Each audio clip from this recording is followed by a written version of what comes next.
আমাদের আজকের গল্প নরেন গাঙ্গুলির লেখা পোস্টমর্টেমের আগে। গল্প পাঠে রয়েছে প্রীতম, শুভম, রাজ চট্টোপাধ্যায়, দেবস্মিতা, বর্ণালী, সৌমিক, সব্যসাচী এবং আমি অপূর্ব। গল্পটি মন দিয়ে শুনুন। তবে হ্যাঁ, আমাদের চ্যানেলটিকে সাবস্ক্রাইব না করে থাকলে অবশ্যই করবেন। এরকম গোয়েন্দা গল্প আর অ্যাডভেঞ্চার গল্প আমরা প্রায়ই নিয়ে আসি। তাহলে আর বেশি দেরি না করে চলুন শুরু করা যাক।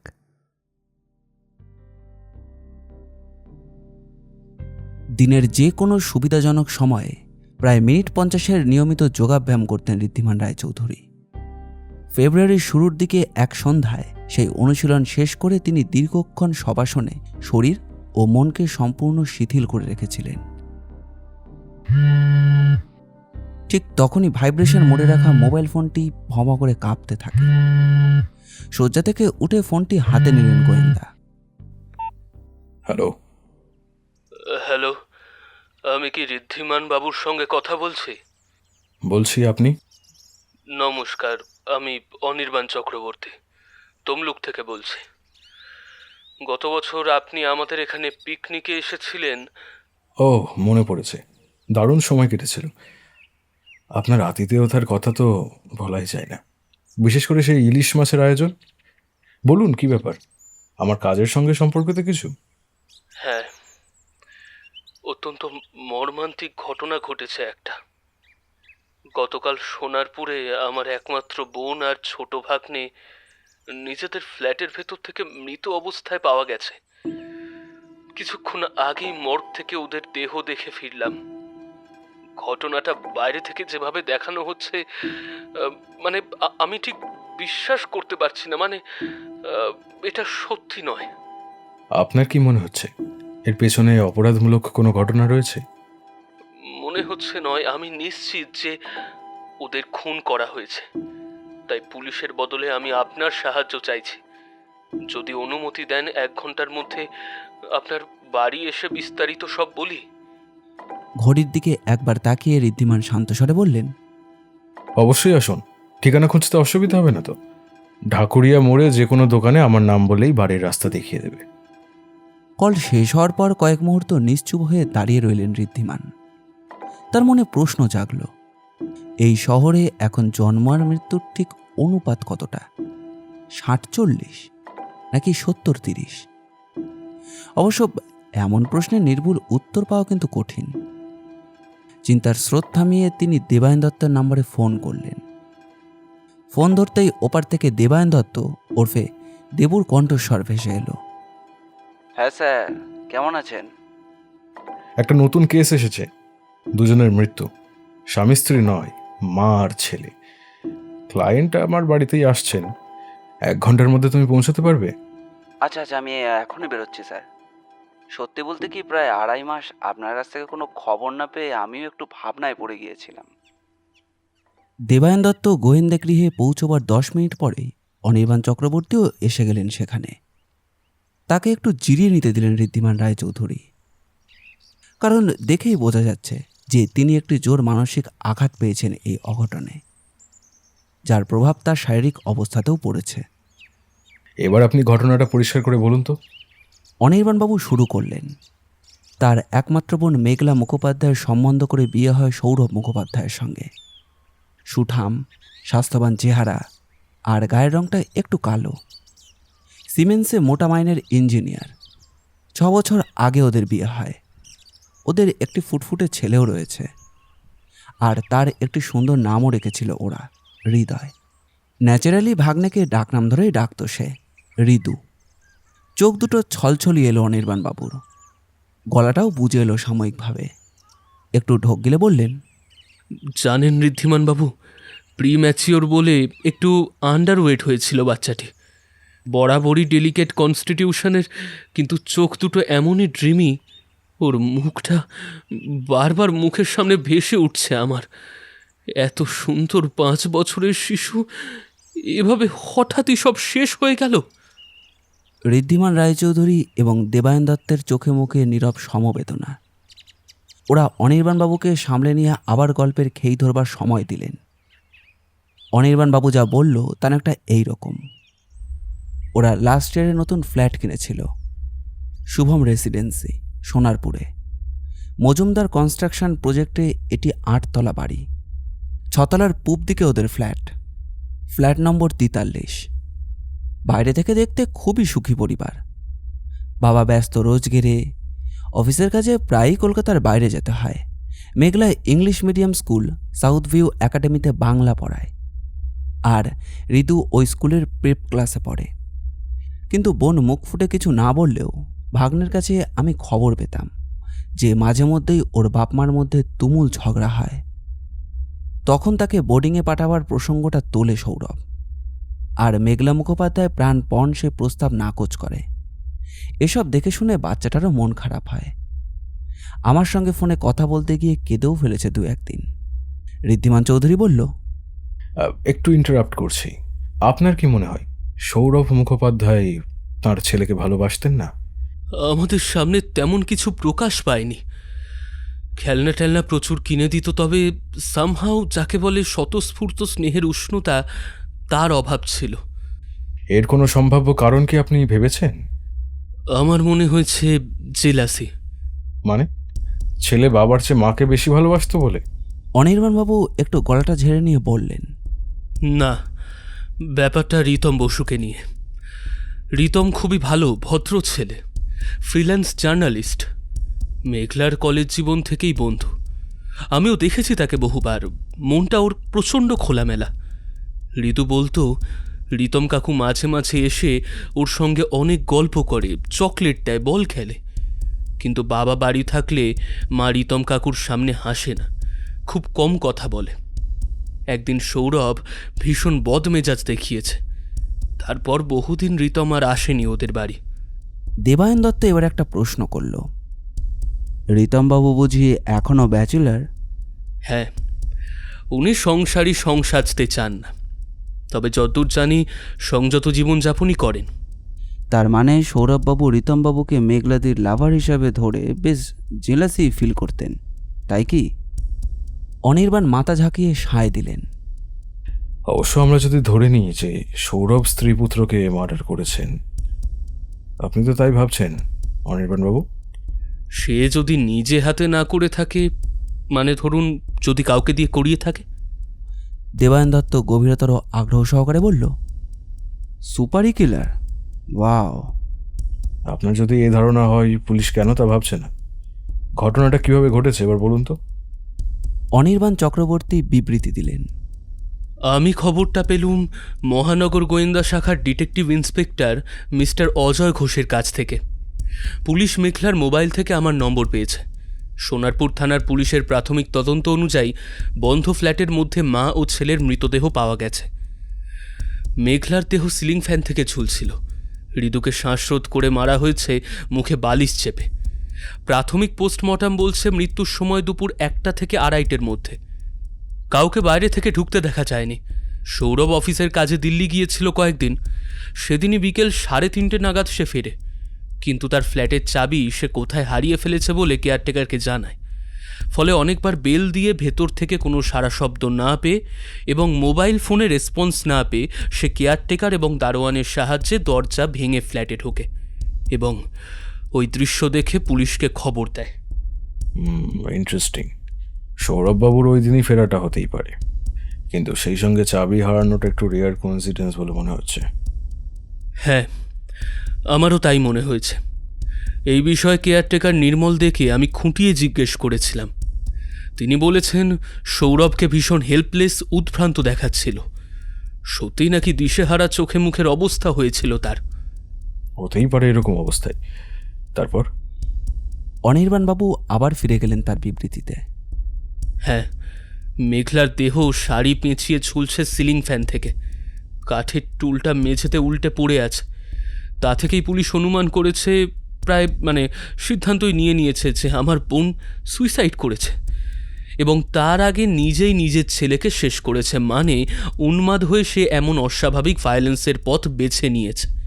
তারা এও বলেছে যে ছেলের জন্য প্রবল মায়াই হয়তো তাকে প্ররোচিত করেছে আত্মহত্যার আগে নিজের হাতে তাকে সরিয়ে দিতে এই কঠিন জগৎ থেকে। ছেলে অবশ্য সত্যি মা অন্তপ্রাণ ছিল। দাঁড়ান দাঁড়ান দাঁড়ান, মেঘলার মধ্যে উন্মাদের লক্ষণ কিছু ছিল বলে আপনি জানতেন বা শুনেছিলেন?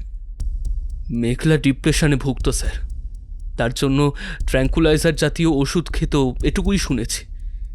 তবে এ নিয়ে ওর চেয়ে সৌরভের বেশি কনসার্ন ছিল। আমাকে একদিন জানিয়েছিল মেঘলা নাকি ঘুমের মধ্যে চলাফেরা করে মাঝে মাঝে। সোমনাম্বুলিজম। ডাক্তার দেখায়নি? হ্যাঁ, নিউরোলজিস্ট কাম সাইক্রাইটিস্ট ডক্টর অরিন্দম সাহার কাছে গিয়েছিল সৌরভ। তাঁর ট্রিটমেন্টেই ছিল মেঘলা মুখোপাধ্যায়। তার সঙ্গে অবশ্যই কথা বলতে হবে। আপনি কন্ট্যাক্ট নাম্বারটা আমাকে জানান। না, আমাদের জিপির কাছ থেকে জেনে আপনাকে দেব। আর যদি পারেন রিতম বসুর। বলতে বলতে ঋদ্ধিমান চৌধুরী কল পেয়ে ফোনটাকে নিজের কানে তুললেন। খানিকক্ষণ শোনার পর বললেন, হ্যাঁ, অফকোর্স। আমি কাল সকাল 9টার মধ্যে পৌঁছে যাচ্ছি। ফোন রেখে অনির্বাণবাবু ও দেবায়ন দত্তের দিকে চেয়ে বললেন, মহানগর গোয়েন্দা শাখার মিস্টার অজয় ঘোষ আপনার অভিযোগের ভিত্তিতে কেসটা একটু ভেবে দেখতে চাইছেন। আপনার হেল্প চাইছেন? Yes, so kind of him. দেখুন মিস্টার রায়চৌধুরী, যে চাই বলুক সুইসাইড করা এবং নিজের বাচ্চা ছেলেকে গলা টিপে মারার মতো বদ্ধ উন্মাদ মেঘলা কখনোই ছিল না, হতে পারে না। এর মধ্যে একটা ভয়ঙ্কর চক্রান্ত আছে। আচ্ছা, যাই হোক, মিস্টার অজয় ঘোষের কাছেই আপনি সব রিলেভেন্ট কন্ট্যাক্ট নাম্বার পেয়ে যাবেন। আর আমার যা আশঙ্কা, তা যদি সত্যি প্রমাণ করতে পারেন, আমি আপনাকে আমার সীমিত ক্ষমতায় যতটা পারি দক্ষিণা দেব। এটা আমার কর্তব্য। Thank you Anirban Babu, your case is expected. Anirban Chakraborty চলে যাওয়ার পর দেবায়ন দত্ত বলল, স্যার, মেঘলা মুখোপাধ্যায় সাউথ ভিউ একাডেমি স্কুলে বাংলার টিচার ছিলেন। এক্ষেত্রে আমি বোধহয় আপনাকে একটু সাহায্য করতে পারবো। ওই স্কুলে আমার পিস্তুত দিদি শ্রেয়া বন্দ্যোপাধ্যায় হিস্ট্রি পড়ায়। সে নিশ্চয়ই মেঘলার সম্পর্কে, বিশেষ করে তার স্বভাব, আচরণ, সাংসারিক প্রবলেম, এসব ব্যাপারে ইনফরমেশন দিতে পারবে। That's wonderful. ভাগ্যিস তোমার মতো অ্যাসিস্ট্যান্ট পেয়েছিলাম। লেগে পড়ো তাহলে। যদি পারো তো আজই স্কুলে হানা মারো। ঋদ্ধিমানবাবুর মা ড্রয়িং রুম থেকে বেরিয়ে এসে বললেন যে যেখানেই যাও আগে দুটো ভাত খেয়ে যাও। দুজনকেই বলছি, রান্না রেডি আছে। সোনারপুর থানা লাগোয়া ওসি দেবাশিস পালের রেসিডেন্সিয়াল কোয়ার্টার্সে ঋদ্ধিমান চৌধুরীকে নিয়ে গেলেন মিস্টার অজয় ঘোষ। বিয়ারে চুমুক দিতে দিতে কেসটার বিবরণ শুনতে লাগলেন ডিটেকটিভ। মূল ঘটনাটি যা শুনেছিলেন অনির্বাণ চক্রবর্তীর কাছে ঠিক সেই রকমই। মেঘলা মুখোপাধ্যায় আর হৃদয় ছাড়া ঘরে কেউ ছিল না। সৌরভ মুখোপাধ্যায় অফিসের কাজে দিল্লিতে গিয়েছিলেন। দুর্ঘটনা ঘটার পর ফিরেছেন। ভেতর থেকে লকড ফ্ল্যাটে ঢোকার চাবি আর কারোর কাছেই ছিল না। অবশ্য সময়সীমার মধ্যে বাইরের কাউকে আসতেও দেখেনি কেউ। বিকেল 4টে ব্যাংকের চিঠি নিয়ে এক কুরিয়ার আসে, কিন্তু তার মধ্যেই দরজা ভেঙে দুটো ডেড বডি আবিষ্কৃত হয়েছে। সুতরাং বহিরাগত কেউ এই কাজ করেছে বলে মনে করার কোনো যুক্তি নেই। মিস্টার অজয় ঘোষ প্রাথমিক বক্তব্য শেষ করলেন এই বলে, যেহেতু এটা মেন্টাল ডিসব্যালেন্স জনিত ভায়োলেন্স, তাই কোনো সুসাইড নোট এক্সপেক্টেড নয়। কিন্তু mister Ajay Ghosh, you can't be sure about that point. এই এয়ারলক জিনিসটা খুব ডিসেপটিভ। এটা খিল বা ছিটকানি নয়। আপনি বাইরে থেকে এসে ভিতরে যা খুশি করে বেরিয়ে বাইরে থেকে দরজাটা টেনে দিলেই তো লকড। মনে হবে কোনো আউটসাইডার আসেইনি, তাই নয় কি? মিস্টার অজয় ঘোষ ভুরুটাকে ব্রিজের মতো বাঁকিয়ে তুললেন। তার মানে আপনি কি বলতে চাইছেন? হ্যাঁ, কোনো কারণে হয়তো মেঘলা দরজাটা খুলেছিলেন, নিজে বাইরে থেকে ফ্ল্যাটে ফিরে হোক বা কোথাও বেরোনোর জন্য, বা কারোর কলিং বেল শুনে, আর তখনই আততায়ী ঢুকেছে, কাজ সেরে চলে গেছে। অথবা অথবা অথবা কেউ বাইরে থেকে চাবি দিয়ে খুলেই ঢুকেছে। যে চাবিটা সৌরভবাবু লস্ট বলে জানিয়েছেন সেটা হয়তো স্টোলে, এবং মার্ডারার সেটা ইউজ করেছে। গম্ভীর গলায় ঋদ্ধিমান রায়চৌধুরী এই কথাটা বলতেই বেশ নড়ে চড়ে বসলেন মিস্টার অজয় ঘোষ। বিস্মিত হয়ে বললেন, তাহলে কেসটা কি হোমিসিডিয়াল হতে পারে? কিছুক্ষণ পরে ফাইনাল পোস্টমর্টম রিপোর্টটা এলে একটু শিওর হওয়া যাবে। কিন্তু if it is a murder, কে করবে? রিতম বসু? সেদিন আর Raychaudhurani, we have verified. In fact উনি জানতেনই না এই ট্র্যাজিক মিসহ্যাপের কথা। ইন্টারোগেশনের সময় তাকে যেরকম দেখলাম, তিনি যেভাবে শকড এবং স্টান্ড হয়েছিলেন, তাতে অ্যাক্টিং হলে তা হতো না, বরং উল্টোটাই হতো। আমরা অনেক ক্রিমিনাল দেখেছি মিস্টার রায়চৌধুরী, বডি ল্যাঙ্গুয়েজ থেকে বুঝতে পারি কার কতটা অ্যাপটিটিউড। ওকে অবশ্য 1 মাস স্টেশন লিভ করতে নিষেধ করা হয়েছে, আর আমাদের লোক ওর গতিবিধির ওপর নজর রাখছে। আপনিও ভদ্রলোককে জেরা করতে পারেন, ওর সেল নাম্বার দিয়ে দিচ্ছি। এরপর থানার জিপে মিস্টার অজয় ঘোষ ও ওসির সঙ্গে ঋদ্ধিমান রায়চৌধুরী ঘটনাস্থল দেখতে গেলেন।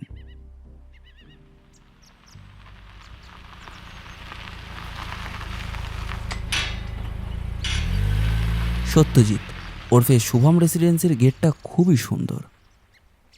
এই বাড়িটার শেষে রাস্তাটা বাঁক খেয়ে চলে গেছে রেল স্টেশনের দিকে। পুলিশের জিপ দেখে কোয়ার্টাররা দৌড়ে এলেন। নির্মলদের বয়স 40 থেকে 45-এর মধ্যে বলেই মনে হলো ঋদ্ধিমানের।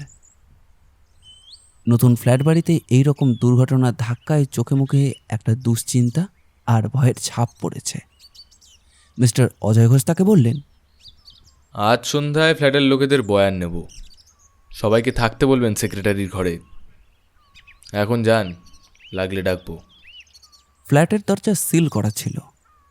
সামনে এক পাহারাদার, সে উঠে দাঁড়িয়ে স্যালুট দিল।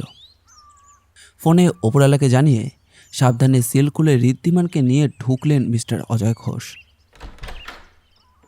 মিস্টার অজয় ঘোষ আঙুল দিয়ে দেখালেন, ওইখানে বাচ্চাটা সাবোকেটিভ বডিটা ছিল। বিছানার চাদরটা অন্তিম ছটফটানিতে প্রচণ্ড কুচকে বিধ্বস্ত হয়ে গিয়েছে। গাইডের মতো বলে গেলেন মিস্টার অজয় ঘোষ, বালিশটা ফরেন্সিক টেস্টে গেছে, আর ওই পাখাটা থেকে মেঘলা মুখোপাধ্যায়ের গলায় শাড়ির ফাঁস দেওয়া বডিটা ঝুলছিল। ঋদ্ধিমান বারান্দার দিকে বন্ধ জানালা অবধি গিয়ে কাচের ভেতর দিয়ে দেখলেন ফ্ল্যাট বাড়ির ঠিক পেছনের দিকটা। নাতি উচ্চ পাঁচিলের ওপারে কিছুটা আগাছার জঙ্গল, তারপর জমিটা ঢালু হয়ে একটা এদো ডোবার সঙ্গে মিশেছে। বাইরে থেকে কেউ ছতলার বারান্দা বা জানলা দিয়ে ঢোকার সম্ভাবনা খুবই কম। তবে রেইন ওয়াটার পাইপ যদি এর খুব কাছে থাকে তবে তো ছাদ থেকে। আপাতত সে ভাবনায় ছেদ টেনে ঋদ্ধিমান রায়চৌধুরী বললেন, thank you mister Ajay Ghosh. এবারে নিচে চলুন, কম্পাউন্ডটা একটু ঘুরে দেখব। তীক্ষ্ণ চোখে মাটির দিকে লক্ষ্য করছিলেন ডিটেকটিভ। বাড়ির পেছনের দিকে যেতেই যা খুঁজছিলেন তা পেয়ে গেলেন। দেখুন ওসি সাহেব, লাকিলি কাল লাইট রেইন হয়েছিল, আর আজও চড়া রোদ ওঠেনি। দেবাশিস পালকে ঋদ্ধিমান রায়চৌধুরী দেখালেন যে নরম মাটিতে বুট জুতোর কিছু স্পষ্ট দাগ রয়েছে। বাড়ির বাপাস থেকে সেটা পাঁচিলের দিকে গেছে। এই জিনিস কাল দেখেছিলেন? ঋদ্ধিমানের প্রশ্নে একটু লজ্জিত হয়ে ওসি দেবাশিস পাল বললেন, না, কাল গ্রাউন্ডটা এক্সামিন করার কথা মাথায় আসেনি। সৌরভবাবু যখন বললেন যে ওনার স্ত্রী অ্যাকিউট ডিপ্রেশনের রোগী। অজয় ঘোষ এবার বিরক্ত হয়ে অর্ডার দিলেন, আচ্ছা, এখন এর প্রিন্ট আনার ব্যবস্থা করুন। এতক্ষণে ঋদ্ধিমান রায়চৌধুরী বললেন, ওয়েল, সৌরভবাবু এখন কোথায়? জীবনদীপ নার্সিংহোমে। কালকের দৃশ্যটা দেখেই ভদ্রলোকের নার্ভাস ব্রেকডাউন হয়ে যায়। কেবিনের সামনে অবশ্য আমাদের লোক রয়েছে। থাকলেই ভালো, এবং সে যদি সজাগ থাকে, কারণ আমার মনে হচ্ছে সৌরভবাবুর অ্যালিবাই খুব ভালো করে যাচাই করা দরকার। আর আপনি এই জুতোর দাগ যেখানে শেষ হয়েছে, গ্রাউন্ডটাও তন্ন করে সার্চ করুন। দরকারি কিছু মিলতে পারে। ফাইনাল পিএম কখন পাচ্ছেন? 3 PM, I hope. And I'm afraid it may show that Meghla was struggled and then hung up. সৌরভের মোবাইলটা সিজ করেছেন তো? হ্যাঁ, দুজনেরটাই আমাদের হেফাজতেই আছে। বেশ, আমি এখন বাড়ি যাব। আপনি কাইগুলি স্টেশনে আমাকে নামিয়ে দিন। আপনাকে যা বললাম ওই কাজগুলো সেরে ফেলুন। আমাকে কিছু জরুরি খবর জোগাড় করতে হবে, বুঝলেন? ফোনে অ্যাপয়েন্টমেন্ট করে ডক্টর অরিন্দম সাহার বালিগঞ্জ প্লেসের চেম্বারে যখন গেলেন ঋদ্ধিমান চৌধুরী, তখন ঝপ করে লোডশেড হয়ে গেল এলাকায়। সৌভাগ্যক্রমে এখনও তেমনভাবে গরমটা পড়েনি কলকাতায়। এমার্জেন্সি আলো জ্বালিয়ে ডক্টর গোয়েন্দার এমার্জেন্সি মিটিং শুরু হলো। Sorry to disturb in busy schedule doctor, কিন্তু আপনি নিশ্চয়ই শুনেছেন আপনার পেশেন্ট মেঘলা মুখোপাধ্যায় আজ মেড অ্যান আনন্যাচারাল ডেথ। ওনার ভাই অনির্বাণ চক্রবর্তী আমাকে ইনভেস্টিগেশন করতে বলেছেন। এটা সুইসাইড না ফাউল প্লে? শুনলাম আপনি বছরখানেক ওর মানসিক চিকিৎসা করছিলেন। আপনি কি বলতে পারবেন উনি কি মানসিকভাবে এতটাই ডিসব্যালেন্সড হয়ে পড়েছিলেন যে নিজের একমাত্র বাচ্চাকে মুখে বালিশ চেপে দম বন্ধ করে মেরে তারপর সুইসাইড করবেন? ডক্টর অরিন্দম সাহার কথাটা শুনে দৃশ্যত চমকে উঠলেন। সে কি, একটু হাইলি ইমপ্রবেবল মনে হচ্ছে আমার। শিক্ষিত সেন্সিটিভ মহিলা, এরকম ভায়োলেন্সের প্রবণতা আদৌ তার ছিল বলে আমার তো কখনো মনে হয়নি। হ্যাঁ, ডিপ্রেশন ছিল, সে তো আজকাল 90% লোকের কিছু না কিছু থাকেই। আর ছেলে সম্পর্কে তার স্বাভাবিক স্নেহ যতদূর জানি কোনো মায়ের চেয়ে কোনো অংশে কম ছিল না। If it is a fact আমার কাছে, তাহলে তা হবে শকিং সারপ্রাইজ। আচ্ছা ডক্টর অনির্বাণ সাহা, কী ধরনের সিমটমের চিকিৎসার জন্য মেঘলা আপনার কাছে আসতেন? খুব কমন টাইপের এলিমেন্ট, ভুলে যাওয়া, মানে টেম্পোরারি অ্যামনেশিয়া বলতেন। বিশেষ করে প্রপার নেমস ঠিক সময় মনে আসে না, ফলে মাঝে মাঝে খুব অপ্রস্তুতে পড়তে হয়। আর মাঝে মাঝে 2-3 দিন পারসিস্টেন্ট হেডেক থাকতো। ওনার নিজের চেয়ে ওনার হাজব্যান্ডেরই বেশি উদ্বেগ ছিল ওর শরীর নিয়ে। আমাকে একদিন মিস্টার মুখোপাধ্যায় এসে চিন্তিত মুখে বললেন, কাল রাতে মেঘলা ঘুমের ঘোরে হাঁটছিল প্রায় 8 ঘন্টা, শূন্য দৃষ্টিতে ঘর ও ঘর করে, আবার নাকি বিছানায় এসে শুয়ে পড়ে রোগী। উনি বারবার জিজ্ঞেস করলেও কোনো সাড়া পাননি। আমি পরের দিন মেঘলাকে সে কথা বলতে উনি বিস্ময়ে আকাশ থেকে পড়লেন।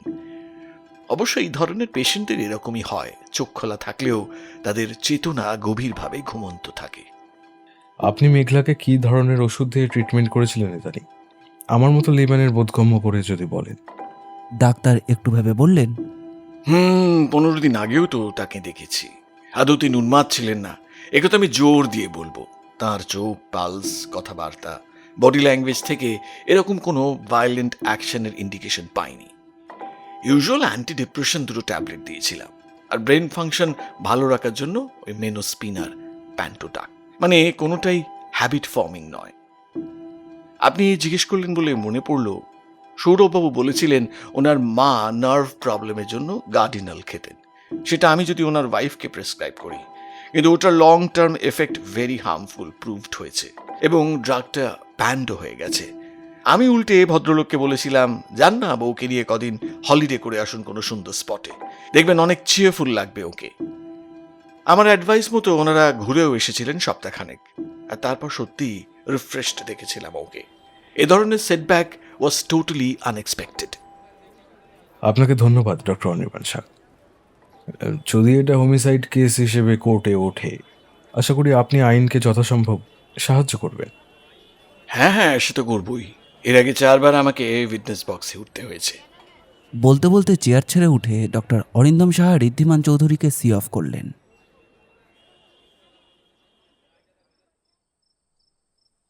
ইতিহাস শিক্ষিকা শ্রেয়া বন্দ্যোপাধ্যায় লেক গার্ডেন্সের একটি শাখায় কোনো পুরনো এক বাড়িতে থাকেন।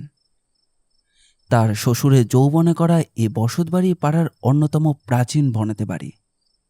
সেদিন স্কুল থেকে ফিরেই শ্রেয়া দেখলেন যে দেবায়ন দত্ত বসে রয়েছেন চায়ের কাপ হাতে। সামনে সিঙাড়ার প্লেটও রয়েছে, অর্থাৎ কাজের লোক নিরমাসী অতিথি সৎকারের তৎপর হয়ে নারায়ণ সুইটস পর্যন্তও ছোটাছুটি করেছে। ওকে ঢুকতে দেখে নীরবে চোখে হাসল দেবায়ন। বাবা, আজ আবার কোন দিকে সূর্য উঠল? কথাই তো খুব শান দিতে শিখেছিস। হ্যাঁ রে, তুই নাকি ডিটেকটিভ হয়ে উঠেছিস আজকাল।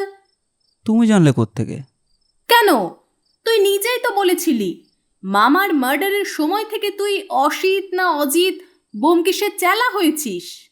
অসিত, অজিত নয়। গোয়েন্দা প্রবরের নাম ঋদ্ধিমান রায়চৌধুরী। হ্যাঁ, কথাটা ঠিক। আমার সেই সহকারী পদ বহালই রয়েছে, আর আজ এসেছি তোমার কাছে প্রধানত ওই ধরনের কাজেই।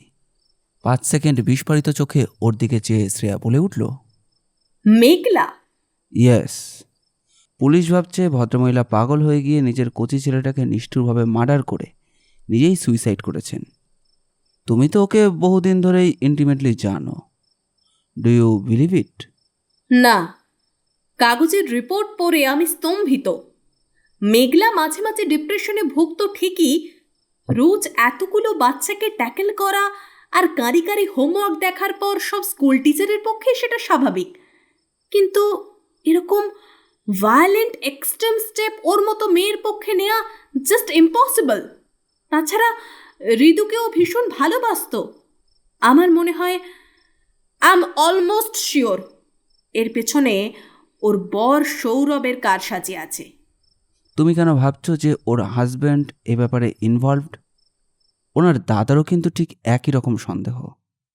আরে ভদ্রলোকের হাব ভাব, কথাবার্তা, কাজকর্ম সবই আমার বেশ সাসপিসিয়াস মনে হয়। আরে তুমি এত জানলে কি করে? ও, তুই তো জানিস না, আমরা রিসেন্টলি পুজোর ছুটিতে একসঙ্গে হায়দ্রাবাদ ঘুরে এলাম, তাই সৌরভ বাবুকে স্টাডি করার সুযোগ পেয়েছিলাম। তাই নাকি? এ তো দারুণ খবর। তুমি চেঞ্জ করে চা খেয়ে নাও, তারপর ভালো করে শোনাও মুখোপাধ্যায় ফ্যামিলির সঙ্গে হায়দ্রাবাদের ভ্রমণের অভিজ্ঞতা। কাল খবর পাবার সঙ্গে সঙ্গে কন্ডোলেন্স মিটিং হয়ে স্কুল ছুটি হয়ে গেল। বলতে বলতে শ্রেয়া ব্যাগ চেয়ারে রেখে বাথরুমে গেল। দেবায়নের এতক্ষণ পর মনে হলো যে সৌগতদার কথা কিছুই জিজ্ঞাসা করা হলো না। শ্রেয়ার স্বামী সৌগত বন্দ্যোপাধ্যায় লাইফ ইন্স্যুরেন্স ইন্ডিয়ার অফিসার, হাসি খুশি ঠান্ডা মস্তিষ্কের লোক। ওদের জীবনে একটাই দুঃখ, 7 বছর পর এখনো কোনো সন্তান হলো না। শ্রেয়ার বৃদ্ধ শ্বশুর শাশুড়ি তৃতীয় প্রজন্মের মুখ না দেখেই পৃথিবীর মায়া কাটিয়েছেন। শ্রেয়া বাথরুম থেকে বেরোতেই দেবায়ন বলল, সৌগতদার খবর কি গো? এখনো ছবি তোলার হ্যাবিটটা আছে তো? তোদের সৌগতদাকে নিয়ে একটাই সমস্যা, এখনো কাজে ফাঁকি দেওয়াটা শিখে উঠতে পারল না। মানে লোকটা একই রকম আছে। কিন্তু শ্রেয়ার মুখটা দেখে দেবায়ন স্পষ্টই বুঝল এতেই সে স্বামীর জন্য গর্বিত। পোশাক পাল্টে চা সিঙ্গারা খেয়ে শ্রেয়া রিল্যাক্স করে খাটে আধশোয়া হলেন। শুরু হলো ওর বেড়ানোর গল্প। ডেস্টিনেশন হায়দ্রাবাদ মেঘলারই পছন্দ ছিল। সৌরভ মুখোপাধ্যায় বউকে খুশি করার জন্য বেড়াতে যাবার প্রস্তাব করেন, আর ওর উপরেই ছেড়ে দেন জায়গা নির্বাচনের ব্যাপারটা। আমাকে একদিন মেঘলা বলল, হায়দ্রাবাদ গেলে কেমন হয়? শুনে বললাম, খুব ভালো, অনেক কিছু দেখার আছে, এখন বেস্ট সিজন। জায়গাটার ঐতিহাসিক আকর্ষণও যথেষ্ট, আবার আইটি সিটি হিসেবেও দারুণ প্রোগ্রেস করেছে। 7 দিনের মতো একটা ছোট ট্যুর হলে কর্তাদেরও বেশি অফিস কামাই করতে হয় না। ঠিক হলো আমি আর সৌগত ওদের ফ্যামিলির সঙ্গে যোগ দেব। সেই মতো দুপিঠের রেলওয়ে রিজার্ভেশন করা হলো AC3-তে। একাদশীর সকালে 7:05 হাওড়া ছাড়ল আমাদের ফলকনামা এক্সপ্রেস। প্রথম আলাপে সৌরভবাবুকে বেশ গোমরা বিরস লোক মনে হলো। শুনেছিলাম আমাদের সঙ্গে আসাটা নাকি ওনার মনোপুত হয়নি। মেঘলাকে বলেছিলেন, কলিগ বগলে নিয়ে বেরোলে ফ্রিলি এনজয় করা যায় না চেঞ্জটা। ট্রেনে যেতে যেতেই অবশ্য মুখোপাধ্যায় সাহেবের মুড চেঞ্জ হলো, তার জন্য আমার কর্তাও একটু চেষ্টা করেছিলেন। রাতে খাবার আগে আমরা খানিক কার্ডস খেললাম, ওই ব্রেয়ার 29, খুব মডারেট স্টেকে। ক্রমশ দেখলাম সৌরভ একটু আধটু রসিকতাও জানেন। আমাদের স্কুলের এক্সেন্ট্রিক ভাইস প্রিন্সিপাল মিসেস ধিংরার গল্প শুনে উনি নাকি একদিন স্বপ্ন দেখেছেন ধিংরার সঙ্গে উনি ভাংরা নাচছেন, আর আমাকে পার্টনার করে খেলায় জেতার পর কমপ্লিমেন্ট দিয়ে বললেন, Kate Winslet with a brain. তবে তোর পক্ষে যেটা ইন্টারেস্টিং এবং ইম্পর্ট্যান্ট হতে পারে, সেরকম কিছু ঘটনা ঘটেছিল 3টে বিখ্যাত জায়গায়। প্রথমটা গোলকুন্ডা ফোর্টে। আমি অন্য ডিটেলসে যাচ্ছি না, জানিস তো ফোর্টটা এক উঁচু পাহাড়ের ওপর কনস্ট্রাক্টেড। সিঁড়ি বেয়ে উঠতে বেশ কষ্ট হয়, আর টপে যেতে গেলে আমাদের ঘন্টা 2 লেগে যাবে। শর্টকাট রাস্তাও আছে, ওখানকার লোকেরা জানে। আমরা দুপুর থেকে বিকেল অবধি কয়েকতলা উঠে বেশ কিছু দ্রষ্টব্য দেখার পর ক্লান্ত হয়ে সিঁড়িতে বসে জিরিয়ে নিচ্ছিলাম, এনার্জি রিকভার করে নামব। তারপর বিখ্যাত লাইটস অ্যান্ড সাউন্ডস প্রোগ্রামটার 6টার শোতে দেখে হোটেলে ফিরব। সৌরভবাবু আর ঋতু একটু ওপরে উঠে গিয়েছিল। হঠাৎ উনি একা অভিভূত হয়ে উত্তেজিতভাবে বললেন, ঋতুকে পাওয়া যাচ্ছে না। মেঘলাও লাফিয়ে উঠল। মানে কি বলছো? তোমার সঙ্গেই তো ছিল। হ্যাঁ, আমরা হাইড অ্যান্ড সিক খেলছিলাম, কোথাও লুকিয়ে পড়েছে আর সাড়া দিচ্ছে না। সৌগত তস্ত্র হয়ে বলল, না না, নতুন জায়গা, তারপর পাহাড়ের গুহা, খাঁজ, সন্ধে হয়ে আসছে। চলুন চলুন, কোথায় লাস্ট ছিলেন আপনারা? সবাই মিলে ডাকতে শুরু করলো। আপনারা একটা বাচ্চা ছেলেকে দেখেছেন, লাল সোয়েটার নীল প্যান্ট পরা? মিনিট 10 এরকম উদ্বেগে কাটানোর পর দেখল যে সৌগত আর সৌরভের সঙ্গে ঋতু নেমে আসছে। তারপর মা ছেলে পরস্পরকে জড়িয়ে ধরে সে কি কান্না। ঋতু একটা উঁচু প্যারাপেট থেকে নামতে পারছিল না, ওর বাপই নাকি ওকে ওখানে তুলে দিয়েছিল মজা হবে বলে। সৌরভবাবু, এরকম প্র্যাকটিক্যাল জোক আর কখনো করবেন না আমার বন্ধুর সঙ্গে। অপ্রত্যাশিতভাবে বুড়ো মদ্য নিজের দুই কান ধরলেন। আমরা হেসে ফেললাম বটে, কিন্তু ভালো লাগার সুরটা কেটে গিয়েছিল। লাইটস অ্যান্ড সাউন্ডসে জগজিৎ সিং এর গান, অমিতাভের ভয়েস ওভার, অপূর্ব লাইটিংয়ে ইটপাথরের রূপকথা হয়ে যাওয়া, আর এফেক্ট মিউজিক যোগে ইতিহাসের জীবন্ত রেজারেকশন তেমনভাবে এনজয় করতে পারলাম না। দ্বিতীয় ঘটনাটা ঘটে সালারজং মিউজিয়ামে। নিশ্চয়ই শুনেছিস কি দুর্দান্ত ওখানকার কালেকশন। খুঁটিয়ে দেখতে 3 দিন লেগে যায়।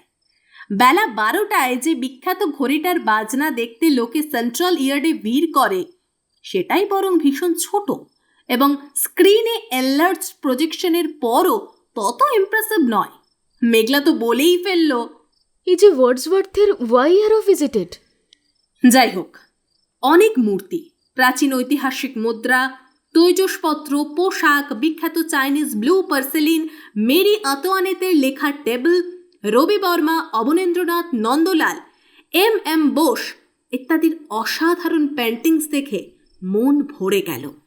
তারপর ওয়েস্টার্ন পেন্টিং সেকশনে যখন আমি আর মেঘলা সেই আশ্চর্যজনক ছবিটা দেখছি, যেটা সামনে থেকে সুন্দরী মেয়ে আর উল্টো দিকে দাড়িওয়ালা মেফিস্টোফেলিস, হঠাৎ মিউজিয়ামে অ্যালার্ম বেজে উঠল। সঙ্গে সঙ্গে সেন্ট্রিরা ছুটে এলো এধার ওধার থেকে। আমরা আতঙ্কে স্ট্যাচু হয়ে দাঁড়িয়ে থাকলাম। মেঘলা ঋতুকে কোলে তুলে নিয়েছিল। ওরা গ্যালারির এদিক ওদিক তীক্ষ্ণ চোখে কি খুঁজতে লাগলো। সৌগত যেই সামলে নিয়ে জিজ্ঞেস করলো, ক্যা হুয়া? পাল্টা শুধলো, দেখা হ্যায় कोई पागल इधर आया था? शायद उधर गया। आपको कैसे मालूम उसका हुलिया कैसा है? कहाँ से आए हैं आप? ले हलवा, अरे कोलकाता से आए हैं हम। ये मेरे बीबी बच्चा है। तुम क्या मुझे पागल समझे हो क्या? গার্ড বাবাজি অন্যদিকে কেটে পড়ল। শোনা গেল পরে মিউজিয়ামে কে বুঝি ফোন করে বলেছে এই মুহূর্তে এক ডেঞ্জারাস আর্মড লুনাটিক তোমাদের বিল্ডিং এর ভিতরে আছে। আমরা ভেবে পেলাম না কেউ আর্মড অবস্থায় ঢুকবে কি করে। মেটাল ডিটেক্টর রয়েছে। উপস্থিত সবাইকে আবার খুঁটিয়ে সার্চ করা হলো, তেমন কাউকে শেষ পর্যন্ত পাওয়া গেল না। হোটেলে ফিরে এসে সৌগত হাসতে হাসতে সৌরভবাবুকে বলেছিল, এটাও আপনার প্র্যাকটিক্যাল চোখ নয় তো? মোবাইল থেকে কল করলে কিন্তু ট্রেস করে বার করবে পুলিশ। আরে কাটা ঘায়ে নুনের ছিটে দেবেন না। আমার মোবাইল অটো থেকে উঠতে নামতে কখন যে পকেট থেকে রাস্তায় পিছলে পড়ে গেছে বুঝতেই পারিনি। সে কি বলনি তো? ধুর, গেছে ভালো হয়েছে। খুব পুরনো হয়েছিল সেটটা, বেচলে 100 টাকা পেতাম না। এখন নতুন ক্যামেরাওয়ালা সেট অনেক সস্তা। কলকাতায় ফিরে একটা নিয়ে নেবখন। তৃতীয় ঘটনার লোকেশন রামোজি সিটি। কয়েক বছর ধরে এটাই টপ ট্যুরিস্ট অ্যাট্রাকশন হায়দ্রাবাদের। আমরা ব্রেকফাস্ট করে সকাল 9টা নাগাদ স্পেশাল বাস ধরলাম। 2 ঘন্টা বাদে পৌঁছালাম রামোজি সিটির প্রধান প্রবেশ পথের সামনে। তারপর টিকিট কেটে একটা করে লাল ব্যাজ লাগিয়ে ভেতরে ঢুকতেই এক আলাদা জগতে। বিশাল এরিয়া, পায়ে হেঁটে কেউ সবটা ঘুরতে পারবে না। ওর ভিতরে সেন্ট্রাল টার্মিনাস থেকে বিভিন্ন লোকেশন দেখতে বিভিন্ন রুটের বাসে চাপতে হবে। সবই একরকম, লাল রং, গায়ে রামোজি লেখা, শুধু নাম্বার আলাদা। কত যে প্রাসাদ, ফিল্মের শুটিংয়ের উপযোগী বাংলো, বাড়ি, রাস্তা, কত রকমের ফুল ফলের বাগান, ঝর্ণা, ডিজাইনড পিলার, মূর্তি, গোনা যায় না। তাজমহল থেকে যাবতীয় মোগলাই স্থাপত্যের নকল দেখলাম। মাঠের একদিকে একটা এরোপ্লেনও আছে, আবার ভূত দেখার ব্যবস্থাও আছে একটা ডার্ক ট্যানেলে। ঘাস আর পাথর টালির ডিজাইন করা একটা বিশাল উঠোন আছে। তার এদিক ওদিক কয়েকটা লাইফ সাইজ যক্ষিণী মূর্তি। বাহারি সিঁড়ি উঠে গেছে 5 তলা উঁচু এক মাথা ঢাকা ছাদে। সেখান থেকে সব এরিয়াটা অনেক দূর দেখা যায়। রোদের তাপ বাঁচিয়ে সেখানে বসে কোল্ড ড্রিঙ্কস খাওয়া হলো পপকর্ন সহযোগে। লোকে তো খালি ক্যামেরা ভর্তি করছে ছবি তুলে তুলে। সিঁড়িতে উঠোনে নেমে এলে দুধারে প্রকাণ্ড 2 শ্বেতপাথরের গুড় তোলা হাতি, পিঠে সবুজ ঘাসের মোটা হাওদা। সেখানে দাঁড়িয়ে আমরাও কয়েকটা ছবি তুললাম। রামজি চত্বরের যত্রতত্র অজস্র অডিটোরিয়াম, এক এক রকম অনুষ্ঠান হচ্ছে সারাদিন ধরে। কোথাও টিকিট কাটতে হয়, কোথাও আবার ফ্রি এন্ট্রান্স। চিলড্রেন্স ওয়ার্ল্ডের ঢোকার গেটটা দেখে ঋতু একেবারে হাঁ হয়ে গেছিল। একটা হিউজ মনস্টারের ব্লু মুখ, মস্ত হাঁ, লাল জিভ বার করে আছে, শুধু ওপর পাটিতে দুটি দাঁত। জিভটাই ঢোকার রাস্তা, আর হাঁয়ের মধ্য দিয়েই ঢুকতে হবে। ভিতরে মন মাতানো নীল লেকের ফোয়ারা, তাতে আবার আলপনা কারুকাজ ফুটে উঠেছে থেকে থেকে। সেখানে আইসক্রিম খেয়ে বেরিয়ে এসে আমি, সৌগত আর সৌরভবাবু লাইন দিলাম ভার্টিকাল নাগরদোল্লা চড়ার জন্য। যাদের টার্ন চলছে তারা ওপরে উঠে যেই উল্টে যাচ্ছে অমনি বিভৎস চিৎকার করে কানে তালা লাগাচ্ছে। এটাই মজা। মেঘলা রইল বাইরে, নিজে উঠবে না, ছেলেকে উঠতে দেবে না। আমরা রাইড শেষ করে মিনিট 20 পরে এনক্লোজারের বাইরে এসে মা ছেলেকে ধারে পাশে দেখতে পেলাম না। দেখো, কোনো ফুড স্টলে গেছে কেক খেতে। প্রায় আধ ঘন্টা বাদে যখন আমরা সত্যিই ভাবছি ফেরার সময় হলো এবং রামুজের কোনো অফিসিয়ালকে জানাবো আমাদের পার্টির দুজনকে পাওয়া যাচ্ছে না, এমন সময় আমাদের দিকে ছুটে আস্তে আস্তে একটা মুখোশ পরা বাচ্চা চেঁচিয়ে উঠল। বোঝা গেল ঋতু। তার পিছনে হাত নাড়তে নাড়তে এগিয়ে এলো মেঘলা, সঙ্গে এক অজানা ভদ্রলোক। এখানে রিতম কখন এলো? কোথায় ছিলে তোমরা? আমরা অনেকক্ষণ অ্যাংজাইটিতে ভুগছি। দাঁড়িয়ে দাঁড়িয়ে বোর হয়ে তারপর ওই চত্বরটায় গিয়েছিলাম। ওখানে জুডো খেলা হচ্ছে। হঠাৎ দেখি বাঁদিকে লাল বাড়িটা থেকে রিতম বেরোচ্ছে। আলাপ করি দি, আমার কলিগ ইতিহাস বিশারদ শ্রেয়া বন্দ্যোপাধ্যায়, ওর প্রাণেশ্বর সৌগতবাবু, আমার বহুদিনের জার্নালিস্ট রাইটার বন্ধু রিতম বসু। রিতমবাবু তো আমাদের সঙ্গে আসতে পারতেন মেঘলা, তুমি ওকে আগে জানাওনি কেন আমাদের ট্রিপের কথা? না না, হঠাৎ একটা কনফারেন্স কভার করতেই আমার এখানে আসা। ভাবলাম এই সুযোগে রামোজি সিটিটা দেখে যাই। আ প্লেজেন্ট কোইন্সিডেন্স, আপনার সঙ্গে আমাদেরও পরিচয়ের সুযোগ হলো। Life is all coincidence, pleasant আর আনপ্লেজেন্ট। রিতমবাবু কোথায় উঠেছেন? একটা ছোট হোটেলে, লাকড়িকা পুলের কাছে। তা চলে আসুন, আজ রাতে আমাদের শবনমে চুটিয়ে ব্রিজ খেলা হবে। অবশ্যই সুযোগটা ছাড়তাম না, কিন্তু আজ রাত 8টার ফ্লাইটেই কলকাতা ফিরতে হচ্ছে। রামজি থেকে ফিরে এসে সেদিন রাতে সৌরভবাবু অনেকটা ড্রিঙ্ক করেছিলেন। ওদের ঘর থেকে ঝগড়ার আওয়াজে সবাই এম্বারেসড হয়েছিল। শ্রেয়ার বাড়ি থেকে বেরোনোতে সেদিন একটু রাতই হয়ে গেল দেবায়ন দত্তের, তাই একটা ট্যাক্সি নিয়ে ও সোজা নিজের বাড়িতে ফিরে গেল। পরদিন সকালে ঋদ্ধিমান রায়চৌধুরীর বাড়িতে রিপোর্ট দিতে এলো দেবায়ন দত্ত। পাজলের অনেক ঘরেই ঠিক ঠিক খুঁটি বসে গেছে। ইম্পর্ট্যান্ট জিনিস হারানো সৌরভ মুখোপাধ্যায়ের নিয়মিত হ্যাবিট। আপনি বোধহয় রিতম বসুকে একটু বাজিয়ে নিতে চাইছেন। এক্স্যাক্টলি, একেই বলে ওমেনলি ইনস্টিংক্ট। এমন সময় কলিং বেলের আওয়াজ। দরজা খুলে ইন্সপেক্টর অজয় ঘোষকে দেখে একটু অবাক হওয়ার সঙ্গে সঙ্গে বেশ খুশিও হলেন ঋদ্ধিমান রায়চৌধুরী। আরে আপনি স্বয়ং, বসুন বসুন। খবর অনেক আছে, আর সব কটাই ওই একই দিকে ইঙ্গিত করছে। কফি খেতে খেতে সবটা শুনছি। আমি তাহলে আসি স্যার, সময় মতো ডাকবেন। ফাইনাল পোস্টমর্টম রিপোর্টটা পেয়েছি। মাথার পেছন দিকে আঘাতের চিহ্ন আছে। She was hit, unconscious and strangled. আমি এখন almost sure Sourav Mukhopadhyay is the killer of his son and wife. আপনার সঙ্গে পয়েন্টগুলো আলোচনা করেই আমি ওকে অ্যারেস্ট করব। Thank you for not already arresting him. যুক্তিমতে সব সন্দেহের তীরই ওর দিকে, সেটা ঠিকই। তো একটা পয়েন্টে আমি শিওর হতে পারছি না। আচ্ছা আগে বলুন, জুতো পেয়েছেন পাঁচিলের বাইরে, তাই তো? হ্যাঁ, এক পাটি ঝোপের ধারে, আরেক পেটি ডোবার জলে। আর ওই ডোবাতেই আরও একটা জিনিস পেয়েছি। কি বলুন তো? এখনো দুটো জিনিস মিসিং। এক ফ্ল্যাটের চাবি, ডাইইলেকট্রিক দই, একজোড়া গ্লাভস বা দস্তানা। আপনি মশাই বড্ড কুইকলি সব ভেবে ফেলেন। হ্যাঁ, ফ্ল্যাটের চাবিটাই পেয়েছি ডোবায়। ওটাই কালপিটকে ডুবিয়ে দেবে। কিন্তু কোনো গ্লাভসের তো হদিশ পেলাম না। Congratulations, you have done a fantastic job. যেটুকু বাকি সব হয়ে যাবে, ডোন্ট ওয়ারি। শুধু বলুন সৌরভ মুখোপাধ্যায়ের পায়ে যে বাটার জুতোটা এখন দেখছেন সেটা ব্র্যান্ড নিউ তো, তাই তো? হ্যাঁ, সেটা লক্ষ্য করেছি। মানে ওই বুট জোড়া ফেলার পরই এটা পড়তে হয়েছে। ব্রিলিয়েন্ট। এবারে জাস্ট 2-2 করতে হবে। আমাদের একটা ছোট্ট আউটিং দরকার, তবে তার আগে হাতে আধা ঘন্টা সময় আছে। ফ্ল্যাটের লোকেদের জড়ো করে কি জানলেন একটু শোনান। ইন্সপেক্টর অজয় ঘোষ তার লিখিত রিপোর্টটাই ঋদ্ধিমান চৌধুরীকে দেখতে দিলেন। সেটাতে চোখ বুলিয়ে ঋদ্ধিমান চৌধুরী জানালেন যে মেঘলা মুখোপাধ্যায়ের ঠিকেঝি মালতী ওই দিনই ছুটি নিয়েছিল।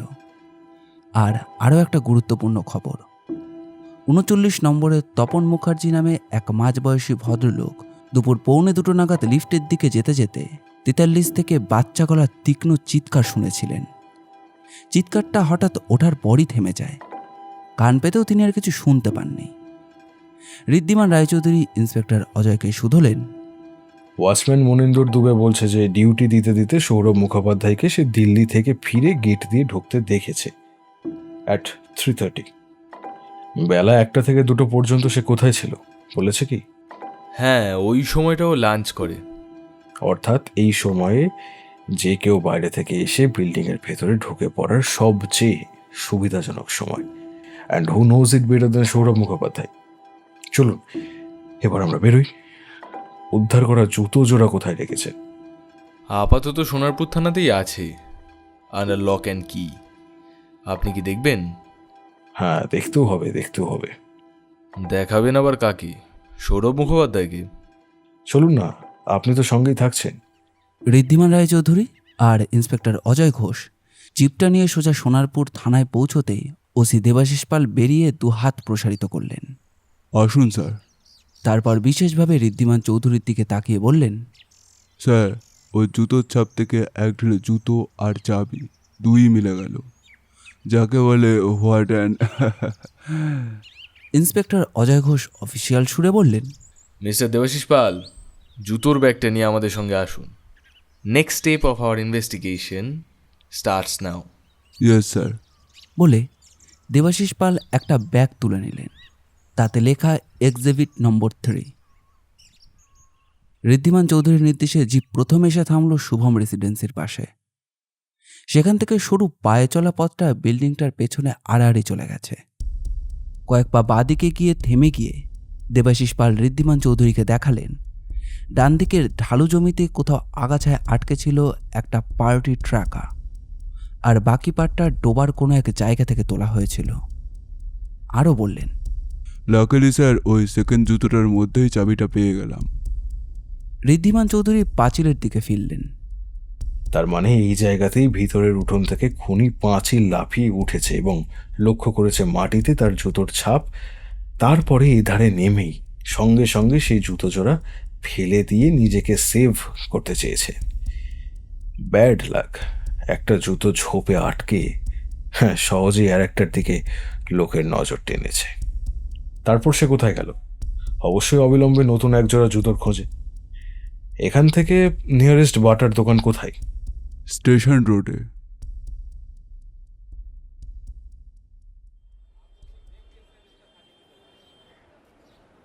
তৎক্ষণাৎ 3 জন চললেন সেখানে। দোকান খুলতে না খুলতেই পুলিশ দেখে উদ্বিগ্ন মুখ করলেন বাটার দোকানের কর্মচারীরা। ইন্সপেক্টর অজয় ঘোষ বললেন, একজন ক্রিমিনালকে খুঁজছি আমরা। যা যা প্রশ্ন করা হবে ঠিক ঠিক উত্তর দিন। ঋদ্ধিমান চৌধুরী এবার 2 জন সেলসম্যানের মধ্যে একটু বয়স্ক লোককে শুধলেন, গত 31শে জানুয়ারি বৃহস্পতিবার বেলা 2:30 নাগাদ আপনাদের মধ্যে কে ছিলেন দোকানে? হ্যাঁ, মানে আমরা সবাই, মানে আমি আনন্দ ঘোষ, ইনি যতীন বসু, আর ওই ক্যাশিয়ার উদয় ভর। বেশ, ওই সময় কোনো কাস্টমার এসেছিল? ওই জবরদস্ত স্বাস্থ্যবান ভদ্রলোক টাইপের আর কি? হ্যাঁ, আমি তো ওকে একজোড়া জুতো সেল করি। বাটা সিটি রাইডার 8 নম্বর। আনন্দ ঘোষ অবাক চোখে তাকালেন। পাশ থেকে যতীন নামের লোকটি বলল যে আরও একটা বাক্সের কথা বলুন। হ্যাঁ, জুতো পরে উনি চলে গেলেন, বললেন বাক্স আর লাগবে না। পরে আমরা এই বাক্সটা খুলে দেখি, তার মধ্যে একজোড়া গ্লাভস। গ্লাভস? গাম্ভীর্য বলে উল্লাসে চেঁচিয়ে উঠলেন অজয় ঘোষ। মিল গয়া। আচ্ছা ঋদ্ধিমান বাবু, আপনি সব কি করে বুঝে ফেলেন বলুন তো? ঋদ্ধিমান চৌধুরী ঠোঁটে আঙুল ঠেকিয়ে ওকে সংযত হতে বললেন। গ্লাভসহ বাক্সটা হাতিয়ে দোকান কর্মীদের উদ্দেশ্যে বললেন, দরকার হলে লোকটিকে আইডেন্টিফাই করতে হতে পারে আপনাদের। এটা নাগরিক ও আইনি কর্তব্য, মনে রাখবেন। জিভে ফিরে অজয় ঘোষ ঋদ্ধিমান চৌধুরীকে শুধলেন। আবার কি আমাদের গন্তব্য জীবনদ্বীপ? না, let us B ডাবলি sure. IM বাইপাসে cements অফিসে চলুন। সিমেন্টসে গিয়ে সৌরভ মুখোপাধ্যায়ের ডিপার্টমেন্ট বেশ সহজেই বার করা গেল। সেখানে তার এক সহকর্মী অনুপম ঘোষ সৌরভের নাম শুনে এগিয়ে এলেন কথা বলতে। অনুপম ঘোষকে উনিই জিজ্ঞাসা করলেন, কি ব্যাপার? কি হয়েছে সৌরভের? বেশ কয়েকদিন ধরে অফিসে দেখছি না।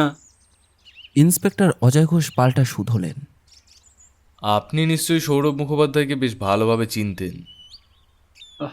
হ্যাঁ, আমরা 4 বছর একসঙ্গে কাজ করেছি, মানে করছি। দেবাশিস পাল জুতোর ব্যাগটা খুলে এক্সিবিট নম্বর 3 দেখিয়ে বললেন, দেখুন তো, এই জুতোটা আপনি চিনতে পারবেন? হ্যাঁ, এ তো সৌরভের জুতো বলেই মনে হচ্ছে। কিছু হয়েছে নাকি? ওর ওর কি অ্যাক্সিডেন্ট হয়েছে? ঠিক তা নয়, he is suspected in a murder case. শুনে অনুপমবাবু ফ্যালফ্যাল করে তাকিয়ে রইলেন, যেন ব্যাপারটা তার ঠিক মাথায় ঢুকল না। তদন্তকারীরা বেরিয়ে এলেন অফিস থেকে। দেবাশিস পাল সউৎসাহে চেঁচিয়ে উঠলেন, তাহলে স্যার এখন তো আমরা কালপ্রিটকে অ্যারেস্ট করতে পারি। ডেফিনেটলি। আর কোনো ইফস অ্যান্ড বাটস নেই। কি বলেন মিস্টার রায়চৌধুরী?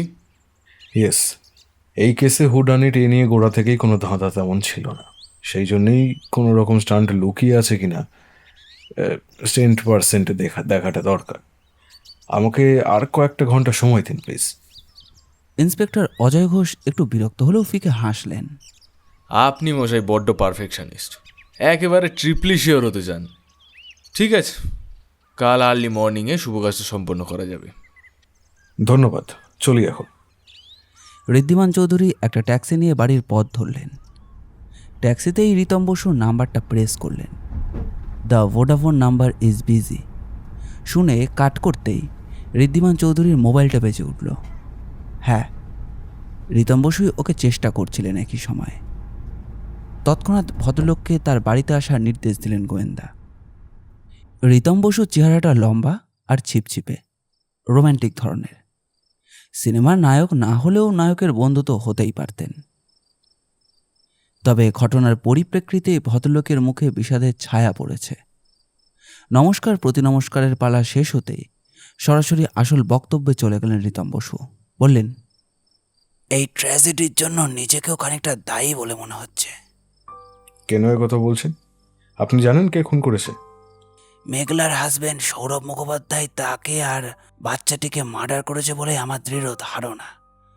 আর কেন হচ্ছে তাও আমার অজানা নয়।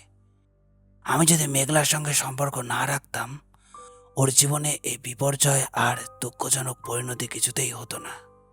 আপনার সঙ্গে মেঘলার সম্পর্কটা কি প্রেমিক প্রেমিকার ছিল? বলছি, সব কিছুই আপনাকে খুলে বলবো বলেই তো আজ এখানে এসেছি। আমরা প্রেসিডেন্সি কলেজে ফার্স্ট ইয়ারেই পরস্পরের প্রেমে পড়েছিলাম। আমি প্রথম দেখাতেই মুগ্ধ হয়েছিলাম। আর কয়েক মাস পরে ও রেসপন্ড করতে শুরু করে। তারপর যেমনটা হয়, আমরা ক্লাস ফাঁকি দিয়ে ঘন্টার পর ঘন্টা আড্ডা দিতাম কফি হাউস, রেস্তোরাঁ, ইডেন গার্ডেন, গঙ্গার ধার, নন্দন চত্বর। মাঝে মধ্যে ছুটির দিনে কলেজের জুতো বেরিয়ে গান্ধীঘাট, ব্যান্ডেল চার্চ, ডায়মন্ড হারবার এবং অবশ্যই সিনেমা। মা বাবাকে অকালেই হারিয়েছি, তবে আমার জন্য যা রেখে গেছেন তাতে এ জীবনে আর্থিক দুশ্চিন্তার করতে হবে না। কিন্তু জানেন ঋদ্ধিমান বাবু, আমি এইসব একেবারে হতভাগ্য লোকদের একজন, যাদের জীবনে সবই নর্মাল এক্সেপ্ট দেয়ার সেক্স লাইফ। যৌবনে পা দেওয়ার পরে দেখলাম যে খুব সহজেই আমার উত্তেজনা হয় এবং স্টিফনেসটা কয়েক সেকেন্ডের বেশি থাকে না, ওর মধ্যেই স্থলন হয়ে যায়। আমার পক্ষে যৌন মিলনে পেনিট্রেশনটা অসম্ভব। সিমেন্ট টেস্ট করিয়েও দেখেছিলাম, ভীষণ দুর্বল স্পার্ম। আমি এক ইম্পোর্টেড ইয়াং ম্যান, কিন্তু মৌকে আমি ভীষণ ভালোবাসতাম, পাগলের মতো। যখন দেখা হতো না তখন ওর কথা ভাবতাম। কলেজে 3 বছরে ওর সঙ্গে 300 ছবি তুলেছি। ওদের তমলুকের বাড়িতেও গিয়েছি বহুবার। ওর দাদার সঙ্গে আমার ভালো দোস্তি আছে। কিন্তু মৌ যখনই ভবিষ্যতের বিবাহিত জীবনের ইঙ্গিত দিয়েছে আমি কুটিয়ে যেতাম, একেবারে কুটি পোকার মতো। শেষে একদিন কনফেস করতেই হলো। MA ক্লাসে পড়তে পড়তে একটা এক্সারশনে গিয়েছিলাম আমরা শিলং। সেখানে এক দুর্বল মুহূর্তে মৌ তার দেহ, মন, যৌবন সব আমাকে উজাড় করে দেবার জন্য আকুল হয়েছিল। সে যে কি যন্ত্রণা, কি লজ্জা! আমি ওকে সব খুলে বললাম, আর বললাম যে আমার মতো লোককে ওর কোনোদিনও বিয়ে করা উচিত নয়। একটা ভালো সম্বন্ধ ঠিক করতে বলো দাদাকে। ভেবেছিলাম ও এরপর আর কোনো সম্পর্কই রাখবে না আমার সাথে, সব ভালোবাসায় প্রবল ঘৃণায় রূপান্তরিত হবে। কিন্তু আপনি ভাবতে পারবেন না how great she was. She field deeply sympathetic to me. অনেক সেক্সোলজিস্ট দেখিয়েছি, হরমোন ট্রিটমেন্ট, হোমিও, কবিরাজি, কিছুই বাদ রাখিনি, কিন্তু আমার কোনো ইমপ্রুভমেন্টই হয়নি। এই দেখুন আমার লেটেস্ট সিমেন্ট রিপোর্ট। আপনাদের কেসের ডকুমেন্ট হিসেবে দরকারও হতে পারে, তাই এটা নিয়ে এলাম। মেঘলা মুখোপাধ্যায় কিন্তু আমাকে আমার এই অপৌরুষের খবর বলেনি। বিয়ের আগে ওর দাদাকে শুধু বলেছিল যে রিতম ব্যাচেলারই থাকবে, আমার জন্য ভালো পাত্র খোঁজো। তারপর সম্বন্ধ করে সৌরভ মুখোপাধ্যায়ের সঙ্গে ওর বিয়ে হলো। আর সে বিয়েতে আমি সব ব্যাপারে মোড়লি করলাম। জীবনের পরিহাসটা দেখুন, ইম্পোর্টেড তবু ইম্পর্টেন্ট। বিয়ের পরেও ওর বাপের বাড়ি, শ্বশুর বাড়ি, 2 বাড়িতেই বন্ধু হিসাবে আমার আনাগোনা ছিল। সৌরভবাবু মাঝে মধ্যেই বাঁকা কথা শোনালেও তেমন কোনো সিন ক্রিয়েট করেননি। কিন্তু বিয়ের কয়েক মাস পরে মৌ যখন কনসিভ করলো আর বাচ্চাটা যখন প্রিম্যাচিওরলি 8 মাস 4 দিনে হয়ে গেল, তারপর থেকেই স্বামী আর স্ত্রীর সম্পর্কে অশান্তির ছায়া পড়ল। ছেলে দেখে খুশি না হয়ে সৌরভ তার অপুষ্ট দেহ আর দুর্বল স্বাস্থ্য নিয়ে বিরক্তি প্রকাশ করতে লাগলেন। মা হওয়ার খুশি ম্লান হয়ে গেল তখন মৌয়ের। আর ও বুঝতে পারল যে বাচ্চাটার আসল বাবা আমি। ওকে বলেওছে সৌরভ যে আমার ছেলে এত দুবলার পাতলা কিছুতেই হতে পারে না, এসব সবই প্রিম্যাটেরিয়াল মিসচিফের ফল।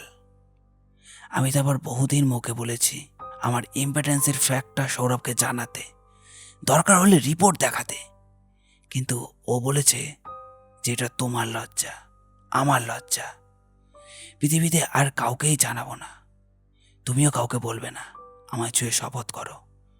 এটাকে নর্মাল না অ্যাবনর্মাল বলবেন মনস্তাত্ত্বিকরা, কিন্তু আমার মাঝে মধ্যে বেশ মজা লাগতো যে সৌরভ আমাদের দুজনকে শয্যায় কল্পনা করে হিংসে চলছে। আজ অনুতাপ হচ্ছে ঋদ্ধিমান বাবু, এই কথাটা যদি সৌরভকে আমি জানাতাম তাহলে আমার প্রতিজ্ঞা ভঙ্গ হতো, কিন্তু মৌ তো আর মরতো না, আর ওই নিষ্পাপ আর অসহায় ঋতুকে এরকম নিষ্ঠুরভাবে প্রাণও দিতে হতো না। রিতম বসুর গলাটা বুঝে এলো। নীরবে মাথা নিচু করে বসে থাকলেন খানিকক্ষণ। ঋদ্ধিমান চৌধুরী ওকে সামলে নেবার সময় দিয়ে বললেন, শুনলাম হায়দ্রাবাদে মেঘলা মুখোপাধ্যায়ের সাথে আপনার দেখা হয়েছিল। ঋদ্ধিমান চৌধুরী জানেন দেখে একটু অবাক হলেন রিতম বসু। হ্যাঁ, কিন্তু সেটা পিওর কোইন্সিডেন্স। আমাকে একটা প্রফেশনাল কারণে ওই সময় হায়দ্রাবাদ যেতে হয়েছিল, কিন্তু দুর্ভাগ্য এই ঘটনাও সৌরভবাবুর সন্দেহকে ইন্ধন জুগিয়েছে। কিন্তু উনি তো আপনাকে ওদের হোটেলে আসার জন্য ইনভাইট করেছিলেন, আপনি সে রাতে ফ্লাইটে কলকাতা ফিরে গেলেন যে? রামোজি সিটিতে তখন উনি মেঘলা মুখোপাধ্যায় আর ঋতুর সঙ্গে আমাকে হঠাৎ দেখে ফেললেন, আর তখন দেখলাম যে ওনার চোখের চাহনিতে একটা জ্বলন্ত গ্রিন চিল আছে। ওনার দৃঢ় ধারণা হয়েছিল যে আমাদের মুলাকাতটা আগে থেকে অ্যাপয়েন্টমেন্ট অনুযায়ী। আরেক দম্পতি ওনাদের সঙ্গে ছিলেন, তাদের সামনে ভদ্রতা বজায় রাখতেই ইনভিটেশনটা জানিয়েছিলেন। মনে মনে আমার মুণ্ডপাতও করছিলেন, তাই আমি নিজেকে সরিয়ে নিয়েছিলাম এক্সকিউজ দেখিয়ে, যদিও আমার ফ্লাইট ছিল পরদিন সকালে। এই দুর্ঘটনাটার ঠিক আগে সৌরভ দিল্লি গিয়েছিল অফিসের কাজে। সে সময় কি আপনি 34 নম্বর ফ্ল্যাটে এসেছিলেন? আরে আপনি তো সবই আঁচ করতে পারেন বলে মনে হচ্ছে। আমারও অবশ্য লুকোবার আর কিছুই নেই। হ্যাঁ, আমি এসেছিলাম ঘটনার 2 দিন আগে বিকেলে। আমি থাকতেই দিল্লি থেকে সৌরভের ফোন আসে। রিং শুনে ফোনটা ধরতে দেরি করে মেঘলা মুখোপাধ্যায়। ফোনেই সৌরভ জিজ্ঞাসা করেছিল যে ঘরে আর কেউ আছে কিনা। মৌ বলেছিল আর কে থাকবে, কিন্তু বিশ্বাস করেনি ওর পর। পরে শুনেছিলাম যে মেঘলা মুখোপাধ্যায়কে নাকি আরও জেরা করেছিল যে বসন্তের কোকিলটা কি আসেনি। এই তো সময় কাকের বাসায় আসার। ধন্যবাদ ঋতুবাবু, আমাকে সব কথা খুলে বলে আপনি খুব ভালো করেছেন। আর আপনার মেডিকেল রিপোর্টটা আমি এখন রাখছি আমার কাছে। খুনের আইডেন্টিটি নিয়ে প্রথম থেকেই সংশয় বিশেষ সেরকম ছিল না, কিন্তু মোটিভ সম্পর্কে কিছু সন্দেহ ছিল। এখন আর আমার মনে কোনো সন্দেহ নেই। এইবার অবিলম্বে সৌরভকে গ্রেফতারের ব্যবস্থা করতে হবে। মেঘলা মুখোপাধ্যায়ের দাদা অনির্বাণ চক্রবর্তীকেও জানিয়ে দেব। হয়তো এরপর আমাদের কোর্টে দেখা হবে। Good night. রীতমবাবুকে বিদায় দিয়ে তৎক্ষণাৎ দেবায়ন দত্তকে কল করলেন ঋদ্ধিমান রায়চৌধুরী। ও সাড়া দিতেই বললেন, শোনো Deb, investigation is complete. Ritam Basu একটু আগে আমার কাছে এসেছিলেন, ফুল স্টেটমেন্ট দিয়ে গেলেন। কাজেই আমি ট্রিপলি শিওর হলাম।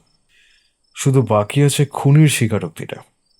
যেহেতু কোনো প্রত্যক্ষদর্শী নেই উনি নিজে ছাড়া, রিতমবাবুর নিজের জীবনের আর একটা ট্র্যাজিক ফ্যাক্ট আমাকে জানিয়ে গেছেন, যেটা তোমাকে সাক্ষাতে বলবো। শেষত জানার পর খুনির কি রিয়াকশন হবে সেটাও দেখাটা দরকার। কাল ভোরেই সৌরভ মুখোপাধ্যায়কে নার্সিংহোম থেকে অ্যারেস্ট করবে ইন্সপেক্টর অজয় ঘোষ অ্যান্ড কং। তবে আমার মনে হয় সিনটা মোটেই প্লেজেন্ট হবে না। লোকটা নিজেও ভাগ্যের পরিহাসে ট্র্যাজিক ক্যারেক্টার হয়ে গিয়েছে। হ্যাঁ, যাই হোক, অ্যারেস্টের গল্পটা পরে শোনো, কালকে বিকেলে এসো। Good night. লাইন কাট করেই ইন্সপেক্টর অজয় ঘোষের নাম্বার টিপলেন ঋদ্ধিমান রায়চৌধুরী। কি মশাই, আবার নতুন কোনো সূত্র পেলেন নাকি? Everything is confirmed. আরে বাবা, এ তো সিজন্ড ক্রিমিনাল নয়, প্রতি পদে ভুল করে প্রমাণ ছড়িয়ে গিয়েছে একেবারে। কাল সকাল 7টায় অ্যারেস্ট ওয়ারেন্ট নিয়ে জীবন দেবে আমাদের বিটার অভিযান।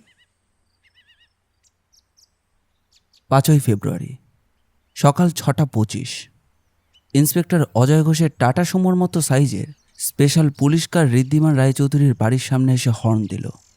সঙ্গে একজন ইন্সপেক্টর আর 2 জন কনস্টেবল। প্রায় সঙ্গে সঙ্গে সিঁড়ি দিয়ে নামলেন ঋদ্ধিমান রায়চৌধুরী।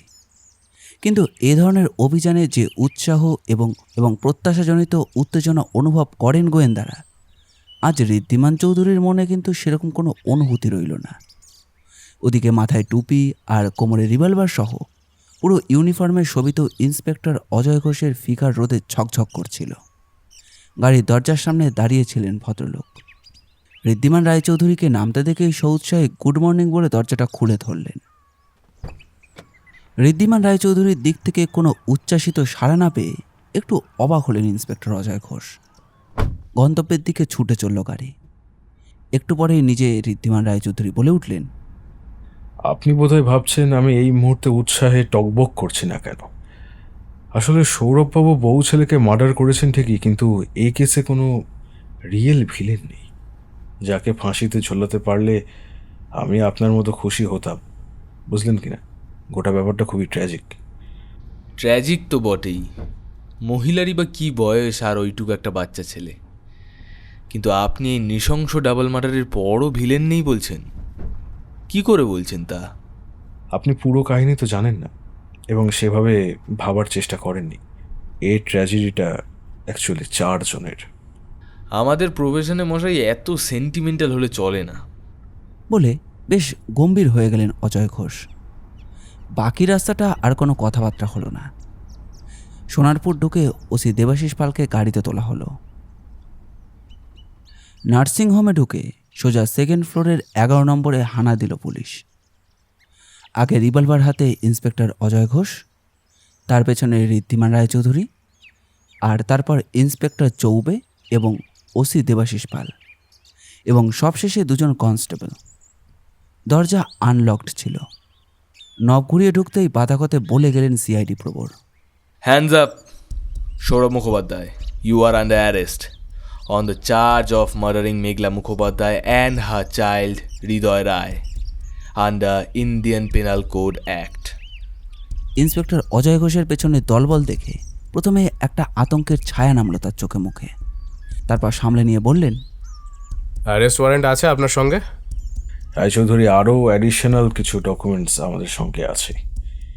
ঋদ্ধিমানের মুখে একথা শুনে তার মুখের দিকে পূর্ণ দৃষ্টিতে তাকিয়ে সৌরভ মুখোপাধ্যায় বললেন, আপনি? উনি আমাদের ব্যোমকেশ বক্সি, মানে প্রাইভেট ডিটেকটিভ ঋদ্ধিমান রায়চৌধুরী। ও, তা পাবলিক প্রাইভেট মিলে আপনাদের কি প্রমাণ আছে যে আমি আমার বউকে খুন করেছি? করেছেন সে আপনিও জানেন, আর আমরাও জানি। আর যেহেতু আপনি নেহাত অনভিজ্ঞ ক্রিমিনাল, তাই প্রমাণ প্রতি পদে পদে ছড়িয়ে গিয়েছেন। একটা বাচ্চা ছেলেও সেগুলো সূত্র ধরে আপনার কাছে পৌঁছে যেতে পারত। আই উইটনেস ছাড়া সব রকম প্রমাণই আমাদের হাতে আছে। প্রথম প্রমাণ, আপনার 8 নম্বর ট্রটার জুতো, যার ছাপ আপনি কম্পাউন্ডের মাটির ওপর পড়েছিল বলে ছুঁড়ে ফেলেছিলেন বাড়ির পেছনের দিকের ডোবায়, কিন্তু জুতো জোড়ার একটি পথের ধারে ঝোপেই আটকে গিয়েছিল, ফলে অন্যটাকে ট্রেস করতে সুবিধা হলো। সৌরভ শুনে মুষড়ে না পড়ে বেশ তর্কের সুরেই বলল যে 8 নম্বর হলে আমার জুতো হবে, এটা আবার কেমন যুক্তি? পুলিশের সঙ্গে এইসব ছেলে মানুষই চলে না চাদু। আমরা আপনার জুতো আপনার কলিগ অনুপম ঘোষকে দিয়ে আইডেন্টিফাই করিয়েছি। স্নিফিং ডগ লাগালে সে এসে আপনাকে এখনই কামড়ে ধরতো। তা আমার জুতো যদি আমি ফেলে দিয়ে নতুন জুতো কিনি, তার জন্য খুনের চার্জে আমাকে অ্যারেস্ট করতে পারেন না আপনারা? অবশ্যই না, তবে কিনা এক পাটি জুতোর মধ্যে আপনার ফ্ল্যাটের চাবিটাও পাওয়া গিয়েছে, যেটা আপনি পুলিশের কাছে ফলস স্টেটমেন্ট দিয়ে বলেছিলেন যে আপনি হারিয়ে ফেলেছেন, এবং যার জন্য ফ্ল্যাটের লক ভেঙে ডেড বডি দুটোকে ডিসকভার করতে হলো। সৌরভের চোখে মুখে আবার ভয়টা ফিরে এলো। ইন্সপেক্টর অজয় ঘোষই আবার খেই ধরলেন। শুধু তাই নয়, যে বাটার দোকান থেকে আপনি আপনার নতুন বুটখানা কিনেছেন, তাদের জুতোর বাক্সেই আপনার দস্তানা দুটো পাওয়া গেছে, যা আপনি খুনের সময় ব্যবহার করেছেন। তাছাড়া সিলিং ফ্যান থেকে মেঘলা দেবীর দেহটা ফাঁস লাগিয়ে ঝোলাবার আগে তার মাথায় যে পেছন দিক থেকে যে পর্দার রড দিয়ে মেরে অজ্ঞান করেছিলেন, সেটাও আমাদের এক্সিবিটসের মধ্যে আছে। আপনি সেদিন আগেই 1:30টার সময় ফ্ল্যাটে ঢুকে মার্ডার সেরে পেছনের পাঁচিল টপকে পালিয়ে যান। দ্বিতীয় দফায় 3:30টার সময় আপনি ঢুকে চাবি হারানোর নাটক করেন। Can you define this? হ্যাঁ, আমি মেঘলাকে মার্ডার করেছি, মেরেছি তার ছেলেকে, ঠিক করেছি। প্রবঞ্চিত হয়ে আমি অনেক সহ্য করেছি। উত্তেজনায় কাঁপতে লাগলো সৌরভের গোটা শরীরটা। নিয়ম অনুযায়ী ইন্সপেক্টর অজয় ঘোষ একবার বললেন, Whatever you say may be recorded and used against you. কিন্তু সে কথায় কোনো কান না দিয়ে সৌরভ হুড়হুড় করে তার মনের কথা খুলে বললেন। বরাবরই মেঘলা ভালোবাসত রিতমকে। নিশ্চয়ই আমাদের বিয়ের আগে ও প্রেগনেন্ট হয়েছিল, নইলে 8 মাস পরেই বাচ্চা হয় কি করে? ওই রুগ্ন ছেলে ওর বাপের ফ্রেল কনস্টিটিউশন ইনহেরিটি করেছিল দেখে আমি বুঝেছিলাম ও আমার ছেলে নয়। তবুও যথাসম্ভব জেনারিয়াস হয়ে আমি অ্যাডজাস্ট করতে চেয়েছিলাম মেঘলার সঙ্গে। ও কিন্তু কিছুতেই আরেকটা বাচ্চা করার ব্যাপারে রাজি হলো না। হাজার টিপিক্যাল অজুহাত দেখিয়ে বারবার কন্ট্রাসেপ্ট পিল খেয়ে গেল। আর বিয়ের এত বছর পরেও ওর বয়ফ্রেন্ডের সঙ্গে চালিয়ে গেল ইলেকট্রিক রিলেশনটা। এমনকি হায়দ্রাবাদে পর্যন্ত 2 জনে মিট করেছে বাই অ্যাপয়েন্টমেন্ট। দিল্লি থেকে কদিন আগেই আমি যখন ফোন করি, পরিষ্কার বুঝলাম রিতম তখন আমার ফ্ল্যাটেই রয়েছে। At once I decided I must to do it. এখন আমার ফাঁসি হোক, লাইফ টাইম হোক, আই ডোন্ট কেয়ার। সৌরভবাবু, আই রিয়েলি পিটি ইউ। বউয়ের প্রতি আপনার এই ক্রোধ চলে উঠেছে একটা ভুল ধারণা থেকে। আপনাকে মেঘলা এবং রিতম বসু হয়তো ঠকিয়েছে একটা সত্য গোপন করে, কিন্তু তার চেয়ে বেশি ঠকিয়েছে আপনার ভাগ্য। হ্যাঁ, আপনি স্ত্রীর মন পুরোপুরি পাননি কোনোদিনই, কখনো ওদের শারীরিক মিলন ঘটেনি। ঋতুর বার্থ প্রিম্যাচিওর মানছি, কিন্তু ও আপনার নিজেরই ছেলে ছিল। সুশ্রী দম্পতির কুৎসিত সন্তান হতেই পারে, বলবান পিতারও তো দুর্বল পুত্র হয় নাকি? What? You must be joking, right? And it's the cruelest joke possible. সত্যিই নিষ্ঠুর, কিন্তু যোগটা আমি করিনি, করেছে আপনার ভাগ্য। আর রিতম বসু ইম্পর্টেন্ট বলেই মেঘলাকে ভালোবেসেও বিয়ে করেনি, তার জীবনটা নষ্ট করতে চায়নি। অথচ সেটাই কিন্তু হলো। মেঘলা প্রেমিকের এই দুর্বলতার কথাটা কাউকে বলেনি, এমনকি আপনার কাছেও গোপন রেখেছিলেন। এই দেখুন, রিতম আমার কাছে নিজে কনফেস করে তার সিমেন্ট স্টেটমেন্ট রিপোর্টটা আমাকে দিয়ে গিয়েছে প্রুফ হিসেবে। রিপোর্টটা ঋদ্ধিমানের হাত থেকে নিয়ে নিলেন সৌরভ। একটা বিহল আর অসহায় দৃষ্টিতে ফ্যালফ্যাল করে চাইলেন শূন্যের দিকে। নিচের ঠোঁটটা কামড়ে ধরলেন, হাত থেকে কাগজটা খসে পড়ল। এবার আসুন আমাদের সঙ্গে। হ্যাঁ, যেতে আমাকে হবে।